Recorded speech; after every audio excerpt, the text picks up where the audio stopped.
Hey, man. How are you? I'm good. Looks like we're having trouble with Facebook again, so I'm going to remove them and try to add it back. All right. Give me just a And second while I yeah, do that. seems to be a normal thing. Yeah, it happened last time too, but now I know how to do it, so it shouldn't take but a Cool. second. We'll see if we can get it going. Cool deal. Well, hopefully everybody that's on Facebook will be here shortly. Yeah, looks like it connected this time, so hopefully we're good to go there. So how you doing? You know what? I'm doing great.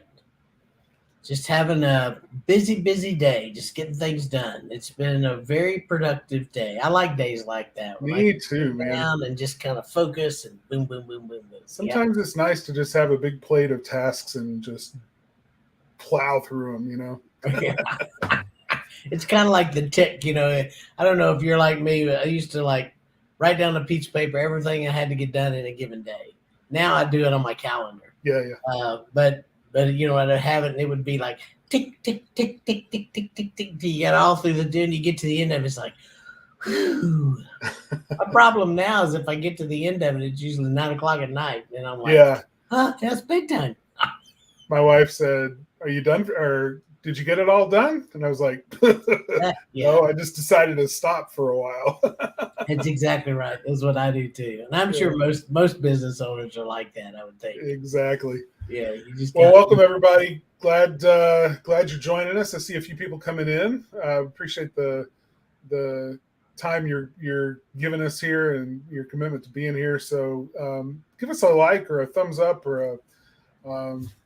Hallelujah! Just Give to us a let us, hallelujah. yeah, if you can do that, if you can find that button. Just Yeah. let us know that you're here, and we'd love to know that you're showing up. So thank you very much for that. Terry, hi, thanks for being here. You guys, I'm going to drive today because it is Q&A day, and I agree with Renee. Sometimes I'd just rather sleep. yeah, I know that feeling Oh too. wow! Um, so let me. I'm going to drive and ask some Sure. questions because most of the questions this week, Taylor, looks like it's going to put you in the hot seat for answering them. And No. yeah, well, I mean, you're certainly better qualified on most of these than I am. So, but I want to kind of ask some of these questions and get your feedback on it because I think they're great questions. I really appreciate everybody for asking questions this time and coming up with some really good ones. So keep the questions coming. If you have some even today that you'd like to just throw in the comments, make sure you do that so we can see them and respond to them as there's time. So, okay, you ready for the first one? Hey, shoot! Not All right. literally, figuratively. Yeah. Well, this is a great question, and it's true. Sometimes it seems like old websites rank better than a new website. Why on earth is that? I mean, what, because you talk all about how you've got to keep your site fresh and keep it, updated and current and new content and all of this. And then you see this old site that just doesn't feel like it's ever been changed or, it looks like it's straight out of the 80s, even though that was pre-web, Yeah. pre-internet. But I mean, it just feels that way. And it's ranking better than my site. My site's brand new and I paid all this money for it. What the heck's going on? So maybe you can shed some light on that. So it really kind of depends on the site. So there's a couple of things that Google does that everybody needs to understand. One is if there has been a website that's been around for a long time and it's well established and it still has great value. In other words, what's on that website, the words of that website are are something that Google looks at as being really valued content. That plus the age, it's a trusted website. So even if it's old, it can be really, really trusted. So that's one of the things. Now, I will tell you there are some things in the structures. Most of the ones that you see that still hang along are HTML, which is just that base coding. So you get into some of the other websites that have themes, whether it's Squarespace, Wix, WordPress, whatever. Eventually, those themes don't get supported, and they run out of steam, if you will, because they just over time. And you could probably talk a little bit more about how that works in underneath the surface in those themes, that once people quit supporting them, then you got to move the content over to something else that is supported.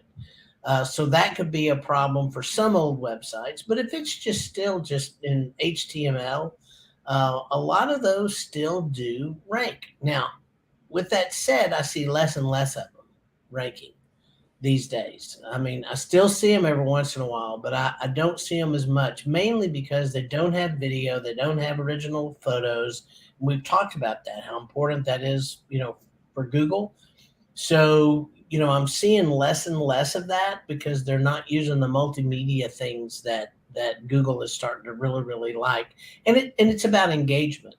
Um, People don't want to go on a website and just read, read, read. They want to read, they want to skim, they want to look at pictures, they want to watch videos. I mean, that's what they want to do. And so everybody's becoming aware of that. So that's why multimedia is kind of the thing. But there are still some really old websites that rank because they do have authority. That makes sense. So the authority comes from the age of the domain, though, not so much the website content or the website page, right? So like if you had a domain that was 12, 15 years old and you redesigned a website and launched it on that old domain, then that doesn't necessarily like reset the clock at zero in terms of the authority of that website. Is that right? That's correct, but there's several different types of authority. One is age. One is just strictly, I bought my domain in 1994 or 95, and I've had it this entire time. So age alone helps somewhat, but still, there's still things on those websites that are written that still show authority. And if they're a website that is a known brand in the industry, in their neighborhoods, in their town, and people still visit, and they get a lot of visits all the time, and they've got really good link structure in the back end because they've been around so long, all that lends itself to authority. But again, as good as that is, I'm seeing some slippage more and more because of the multimedia. And I think people are realizing it and upping their game too. Yeah, no, I totally agree. I don't see as many as I used to, but it is frustrating when Yeah, it there's is. an old one right up there at the top. Real quick, shout out to Renee and to Hannah. Thank you both for your thumbs up. Appreciate that. All right, ready for the next question? Ready. What is going on with Google Business Profile? I've lost reviews, and people tell me that they do the review, but I don't see them there. So it's like the case of the missing reviews. So everybody needs to understand that Google is very well aware of review fraud, and they have it in their mind that reviews don't come in bunches; they trickle in.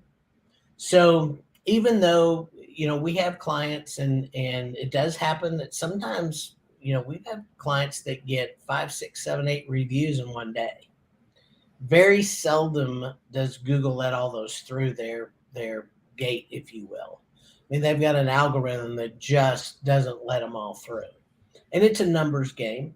So here's the thing that I tell people: there are things that you can do, and there are things that you have no control about.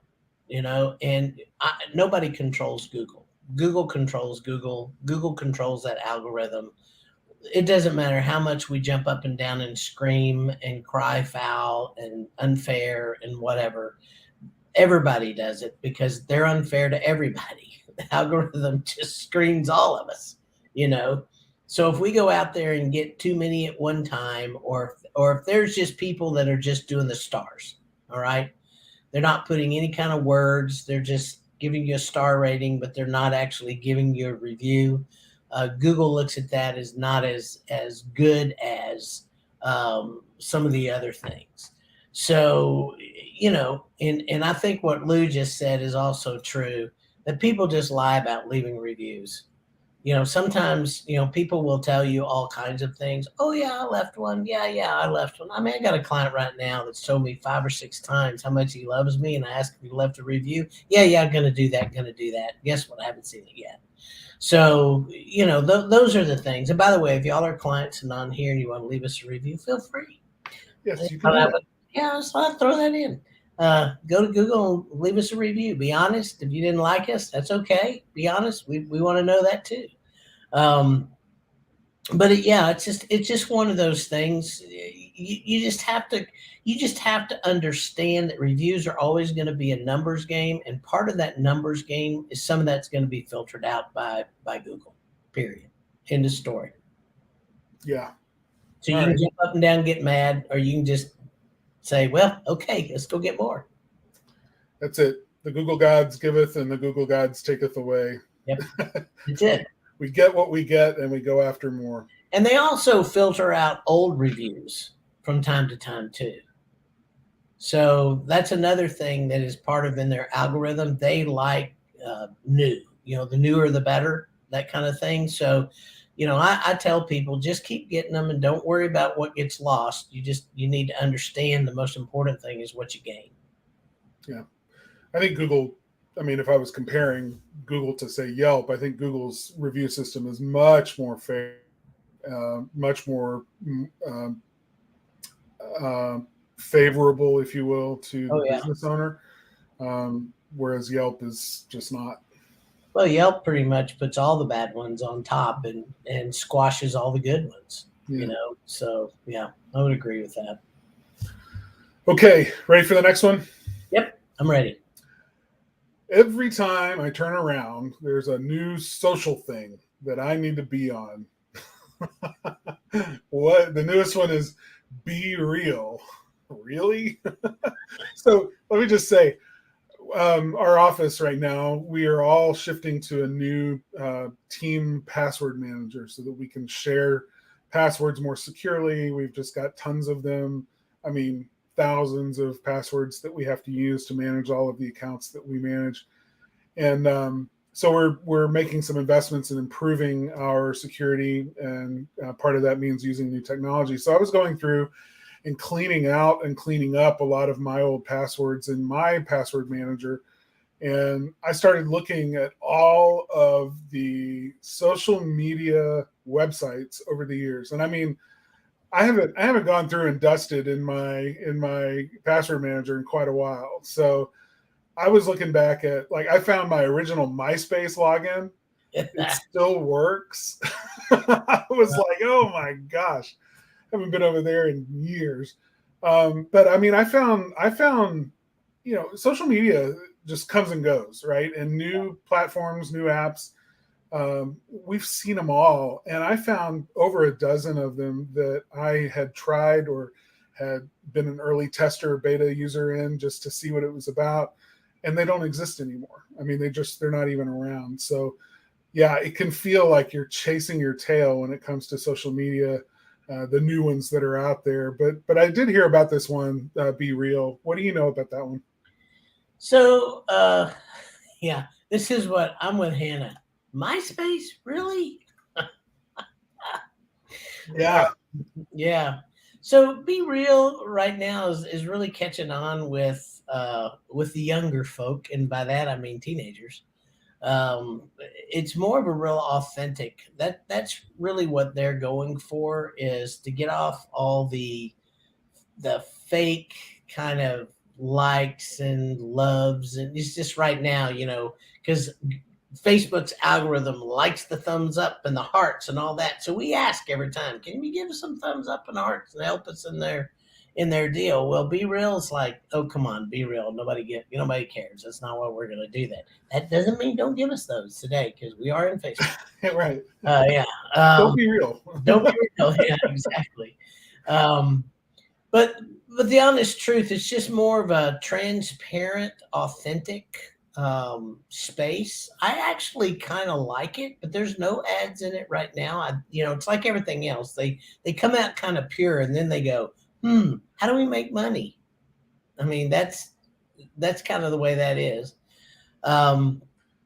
TikTok's another one. I mean, I've got friends that are loving TikTok, and you could do ads in TikTok, but the reality is you have to do videos. So, we could do TikTok ads for people, but we struggle to get video from anybody.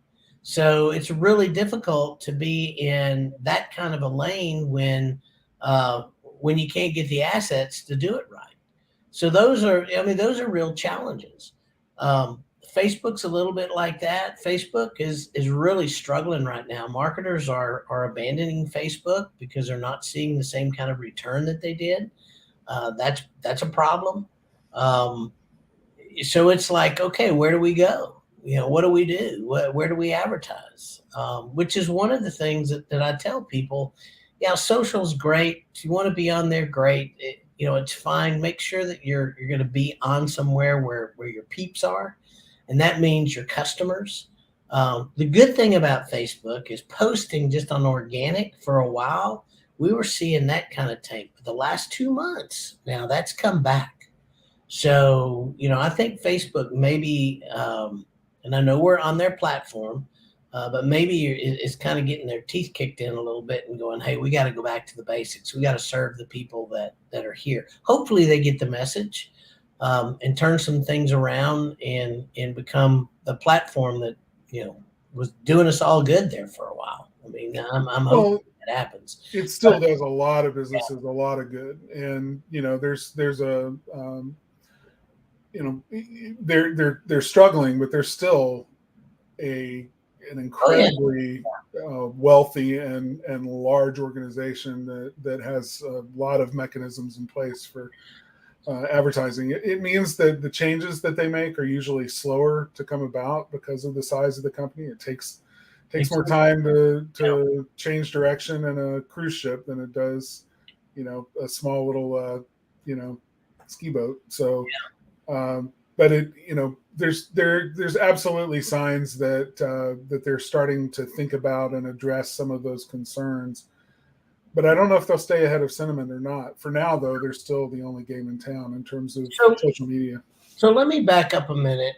I'm talking specifically service businesses. I think still for products, I think Facebook is still a really, really good. And I'm going to put Tom's comment up here in a minute. I think for products, they still do really well.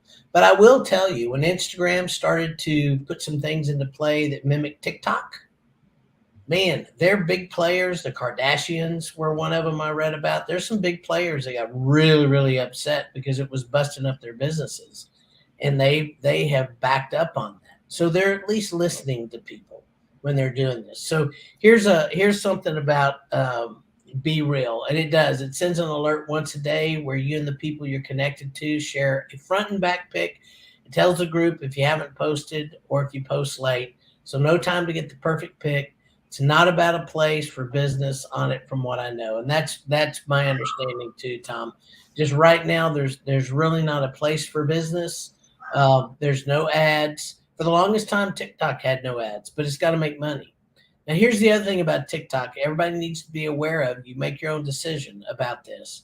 I've read multiple articles about TikTok being controlled by China, and there's a lot of speculation that they have some privacy issues and some things that, well, they're just not being held to account. I don't know exactly how true that is or whatever, but just be aware. There are just some things that you want to be aware of before you just jump into TikTok and say this is okay. So that's kind of my 2 cents. Yeah. Sorry, Tom. Front and back camera pick. I know how that goes, Tom. All those fingers Oh, flying. you mean not a pick of your front and a pick of your Right. back? Okay, got it. All right, next one. You ready? Yep. I get emails, and I would add to this, and voicemails too. I get emails and voicemails that tell me I'm not showing up online or could be showing up better. But when I look, I'm there. So is there anything to these emails or voicemails? Okay, so there's something called phishing. and it is prevalent. We look at phishing individually as people trying to get us to use our credit card or give credit card numbers and all that, and that's also phishing. But this to me is business phishing. It's just telling you that it's throwing up an alarm saying, "Oh, something's wrong here," when there really isn't, and they just send mass emails out to people. I mean, it's crazy the emails that they send. A lot of them are cold. They've never looked at anything. You can't tell you how many times that I get an email from a client that says, "Oh my God, I just got this. Can you look?" And I email back and I said, "Well, did you look?" And they're like, "Yeah, I'm coming up, but I don't know if that's really true or not." Well, if you're coming up where you are, it's probably true. Yeah. I mean, I just want to make sure you know that if you're coming up. They cast a wide net looking Oh, for the people who they're preying on your fear reflex. Is what they're doing. They're trying to put you into a panic to where you'll make a decision quickly, and give them an opportunity to get in there. And they're looking for people who are unhappy where they are, unhappy with the results that they've got. They don't care if you're ranking or not. They're just going to say you're not, in the hopes that if it's true, that you'll give them a call and have a conversation and they'll get your business. And these are almost inevitably overseas shops that are just trolling for for low hanging fruit. They're after people who don't know a whole lot about SEO, don't know a whole lot about what it takes to rank. They're just hoping that if they throw money at the problem, somebody eventually is going to get them the results that they're hoping and praying for. And it's sad to see, because we've known people that have been taken advantage of. But I love this statement. It's the same guys that are watching you watch porn and want your Bitcoin so they can show yeah. I mean, it's the same scam. It's they're preying on your fears, and technically it's not phishing, it's spam, but they're looking to do business with you. This is a great deal, Lou. Yeah, how do they find you if you don't show up? That's fantastic. Only Lou Curley can come with that one. That's great, Lou. Thanks. Oh my gosh, y'all are cracking me up. Y'all need to be the host today. Y'all are too much fun. Fantastic. So here's the other thing that I think is really funny about this stuff is when just recently we actually had a very legitimate company bring up with a client that we were not showing up. And so I was like, I don't know what they're talking about. So anyway, long story short, it ended up being Google AdWords. They wanted, I don't know if they wanted the AdWords account or if they didn't. I don't know what it was. So, the owner was really smart and got us on a call. And so I was able to get on the call with these people and their account owners. So we were looking at it and said, what are you seeing? What are you not seeing? Well, here was the bottom line. They're thinking in their head, they think this business owner is spending anywhere from $10,000 to $12,000 a month on AdWords. Now, this is a chimney guy in summer. You could put your budget at $12,000. It ain't ever going to spend. Nobody's looking for what you do in June, July, So it was crazy. And as soon as I said, oh, no, this is what the guy's budget is and why, he was like, oh. So sometimes these people, they don't even understand your business. They don't even understand, the seasonality. They don't understand when people are looking. I mean, they're just clueless. They're coming at it from a totally different industry standpoint and thinking, they get perceptions in their head. And the guy was really nice, by the way. So I'm not putting him down at all, but he entered this conversation really out of step. And once he learned what the deal was, it was like, oh, okay. I said, well, I thought you were talking about organically. And he's like, oh my gosh, no, organically, y'all are knocking it out of the park, which was also good for the business owner to hear that, because that's what we were hired to do. Yeah. So, yeah, You see what I'm saying? I mean, those are the things that people don't understand. So you have to be careful when people challenge, and just know we're fine. I'm fine with being challenged. I don't mind that at all. Just give me the opportunity to show you what we're doing and take that on. What I don't like is when somebody challenges it and you never even give me the opportunity to show you that you might be wrong. Yeah. You know, and we've had some of those. So, yeah. Yeah. Does that help? Did I answer? Yeah, pretty much. I mean, if I were gonna sum it up, just hit the delete button on that crap. Delete the voicemail, delete the email, just move on. Anybody who is contacting you and soliciting that way generally doesn't have the first clue, both about the status and health of your company online or the services that you provide and the unique situation of the industry that you're in. They're just trolling, looking for quick cash, and they're not even really intent on delivering much value. So just delete it and move on. So, just as a kind of a speaker note right here, yesterday I was asked, is this the way I hide my beer? So, just want to make sure y'all know I'm drinking herbal tea from Starbucks. Wink, wink. I know. All right. It's cracked me up. Okay. Last question. We've just got a few minutes. Why is SEO so expensive when it's referred to as organic, and organic listings online you don't have to pay for? They're free. Okay. Wow. This is a big one.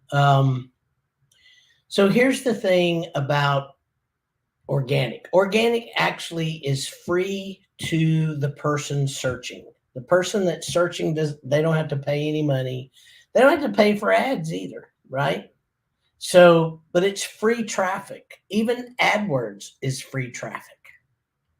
But everybody knows if they click on the ads, even if I'm searching, if I click on an ad and I know that that business is going to be charged money, then I'm not going to click on the ad if that's the business I'm looking for. I don't want to incur them a cost.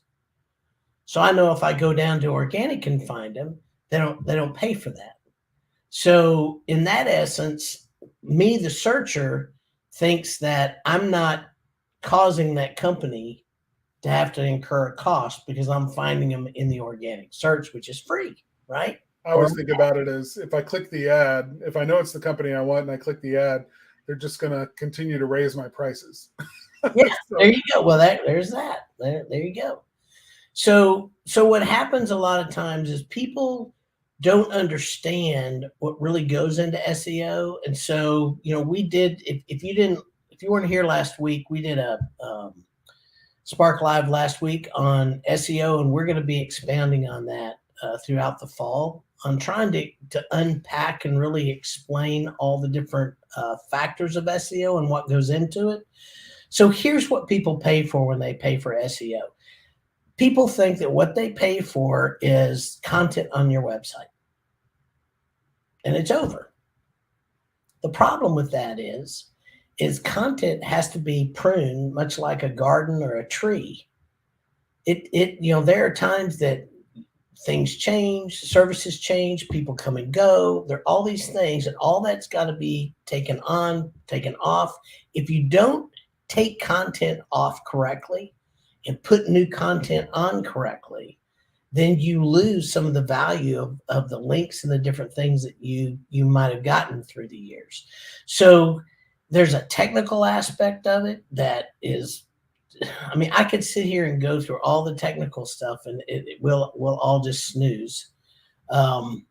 But that is a big part. More and more technical stuff is happening on the SEO side, and that's all stuff underneath the hood, and it changes all the time.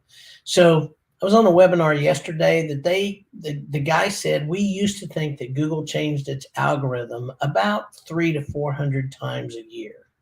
Google has actually come out and says it's more like 1,200 times a year. I mean, think about that. So what do people who do SEO do? We chase the changes. What's been changed? How did it change? Is it going to affect our clients? Is this just to that industry? Because sometimes there are industry changes. So like there was a change. It's your money or your life.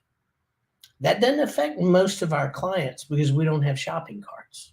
Okay. We also aren't in the financial business, but it does affect even car dealerships because they have people that get on there and make deals, on the websites.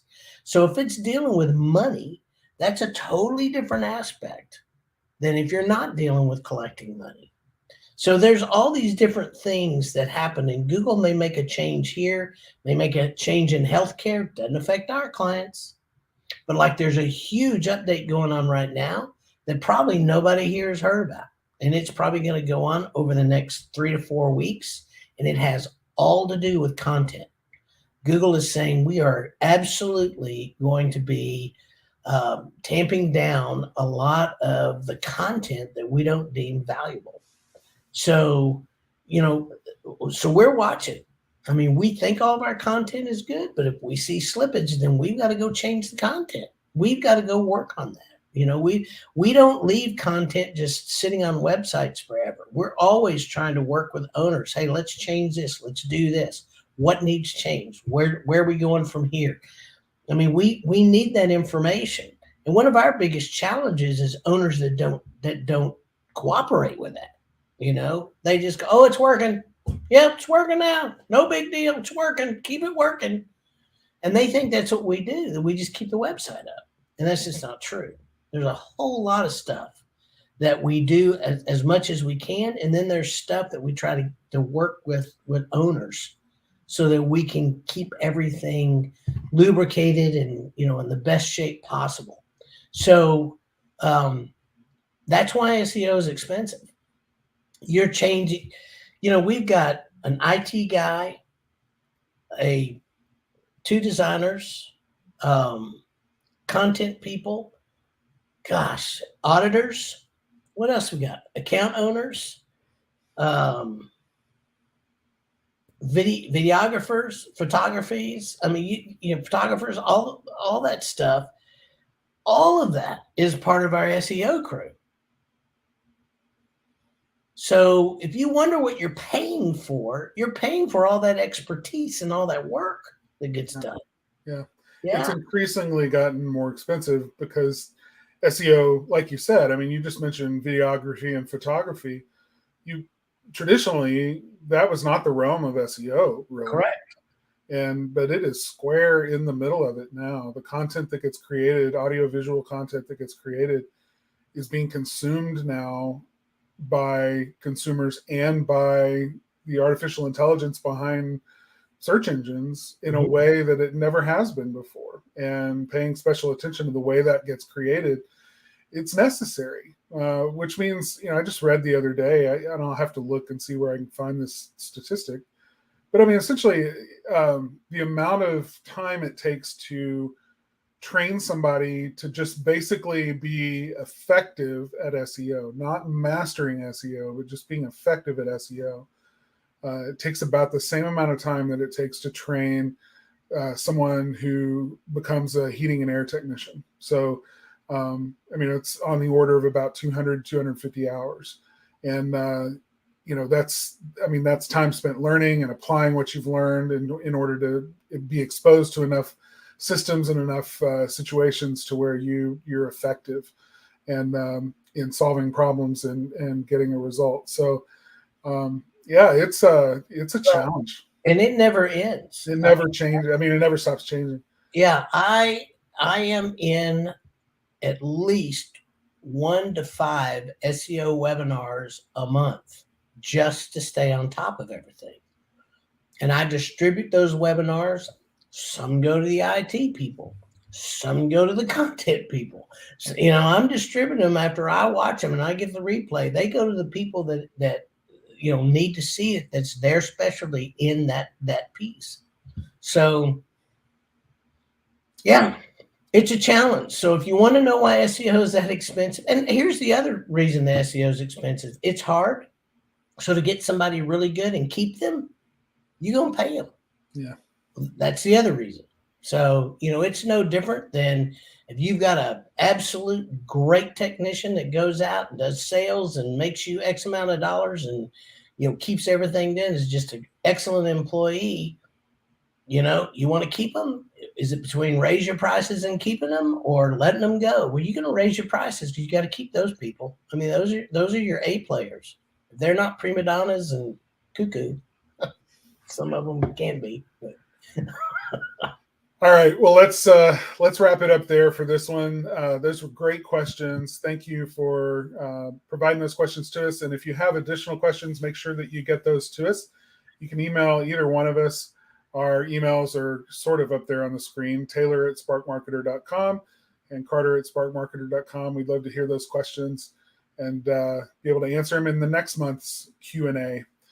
All right. Also, just a note, Spark Live can now be found as a recorded podcast after the fact on Spotify, iTunes, Google Play, anywhere that you like to consume your podcasts. You can find it there.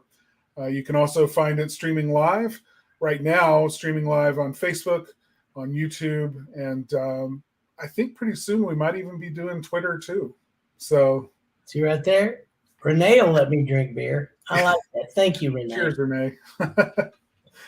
Okay, thank you all for listening. You got one last chance before we wrap it up completely to give us a like or a heart on Facebook or on. Make sure you hit the subscribe button too in YouTube if you're watching there. So next week we are going to be talking about kind of a technical aspect of SEO, which is alt text. And if you don't know what that is, then we're going to talk about why or what it is and why it's important. So be sure to tune into that. You're going to get a few really good suggestions if you do your own SEO. So make sure you tune in for that. And that's it for this week. Thank you, everyone, for tuning in. And we'll see you next week to talk about alt text. That's it. And hey, Stacy, glad to see you on. So Stacy Ridgway is on. I don't see her very often. So yeah, awesome. Good to see you. Yeah. All right. Thanks, everyone.